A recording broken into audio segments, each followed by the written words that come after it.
আচ্ছা, আমি দুনিয়াতে আছি কেন? আমি দুনিয়াতে এসেছি কেন? এক সময় তো আমি ছিলাম না, আবার এক সময় আমি থাকবো না। কেউ এসে চিরস্থায়ী হতে পারে নাই, তো আমরাও পারবো না। তো আল্লাহ পাক আমাদেরকে সৃষ্টিটা করলেন কেন? আমার কাছে আমার রব কি চান? আমি যদি না থাকতাম তাহলে আমার পরিবার চলতো কিনা, আমার সমাজটা চলতো কিনা, আমার শিক্ষা ব্যবস্থাটা চলতো কিনা, আমার দেশটা চলতো কিনা, এই বিশ্বের ঘূর্ণন চলতো কিনা, আর্নিক গতি চলতো কিনা, থেমে যেত? উত্তর না। আমি না থাকলে আর্নিক গতি থামতো না।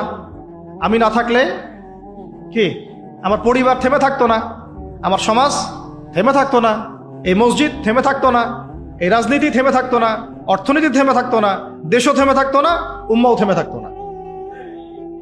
তাহলে আল্লাহ পাক আমাকে কেন সৃষ্টি করলেন? আমার কি রোল আছে এখানে? আমার কি ভূমিকা? এই এতটুকু চিন্তা করার মতো আমাদের জেনারেশন আমরা পাচ্ছি না। আপনারা ফোন বের করে ছবি তুলতেছেন, ভাবেন এগুলো নিয়ে। আমাকে দিয়ে কি করবেন? আমাদের তো কিচ্ছু করার নাই এই কথাগুলো বলা ছাড়া। এই কথাগুলো বলা বা সচেতনতা তৈরি করা ছাড়া আমাদের হাতে কিছুই করার নাই। Not at all, absolutely nothing. কিচ্ছু করার নাই। এইসব ফ্যান্টাসি দিয়ে লাভ নাই।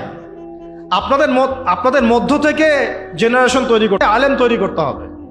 আপনাদের মধ্য থেকে কারি, হাফেজ, দাঈল আল্লাহ এবং উম্মার নেতৃত্ব প্রদানকারী জেনারেশন তৈরি করতে হবে। এইসব চেয়ারে বসে কয়জন? সারা বাংলাদেশে হয়তো 50 জন, 100 জন। এই 100টা মানুষ ইউনাইটেড না, তারাও বিক্ষিপ্ত। 16 কোটি মুসলিমের দেশ বলছেন, 16,000 দলে বিভক্ত। এর মধ্যে সবচেয়ে বিশুদ্ধ যেটাকে আমরা মনে করি, সেখানেও দেখবেন যে আরো 10টা 20টা দল হয়ে বসে আছে।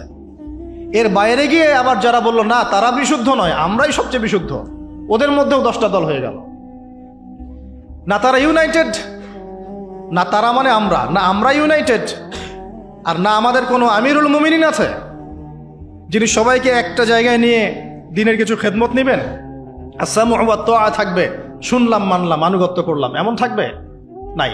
না কোনো ইকোনমিক বেস, না কোনো স্বতন্ত্র মিডিয়া, না স্বতন্ত্র প্রযুক্তি, না কোনো স্বতন্ত্র মানে পলিটিক্যাল প্ল্যাটফর্ম, কিছু না। অনেকেই দৌড়াচ্ছেন পশ্চিমাদের তন্ত্রমন্ত্রের পিছনে, এইটাও নেক্সট স্রোতে ধোকা খাচ্ছেন। আমি আমার কথা স্পষ্ট করে বলে দিলাম, এটাও নেক্সট স্রোতে ধোকা খাচ্ছেন। এটা তাদের জন্য শোভা পায় যারা ধর্ম এবং রাজনীতি আলাদা করে চিন্তা করেন, যে ওইটা একটা জিনিস, এটা একটা জিনিস, সে তার মতো রাজনীতি করছে। এটা তাদের জন্য শোভা পায়। যাদের কাছে কোরআন আছে, যাদের কাছে হাদিস আছে, নবীর সুন্নাহ আছে, তারা যখন এই ড্রেনের মধ্যে নেমেছে, তখন ইসলামের খেদমতের জায়গায় ক্ষতিও বেশি হয়ে যাচ্ছে। কোনো সময় কিছু কিছু বেনিফিট হয়তো আপনি পাচ্ছেন, মনে করছেন এই অল্প অল্প বেনিফিটে হয়তো অনেক কিছু হয়ে যাবে। ভুল ধারণা আপনার। একটাই উপায়, একটাই মানহাজ, একটাই পথ পদ্ধতি, নবী সাল্লাল্লাহু আলাইহি ওয়াসাল্লামের সিরাত। নবী সাল্লাল্লাহু আলাইহি ওয়াসাল্লামের সিরাত, তার জীবনী। এই জীবনী আমাদেরকে শেখাবে কিভাবে ইসলাম শূন্য থেকে একদম আসমানে উঠেছে, কিভাবে ইসলাম একদম শিকড় থেকে শেকড়ে গিয়েছে, শেখাবে সিরাত, নবী সাল্লাল্লাহু আলাইহি ওয়াসাল্লামের জীবনী। ইয়াং জেনারেশনকে জিজ্ঞাসা করেন কতজন পড়েছে সিরাত। ওইখান থেকেই আপনাকে কথা বলছিলাম, ওই যুগটাকে কেন জাহিলি যুগ বলেন, এত কেন টিটকারি করি, এত কেন তাকে ধিক্কার দেই? কারণ ওই যুগে শিরক ছিল।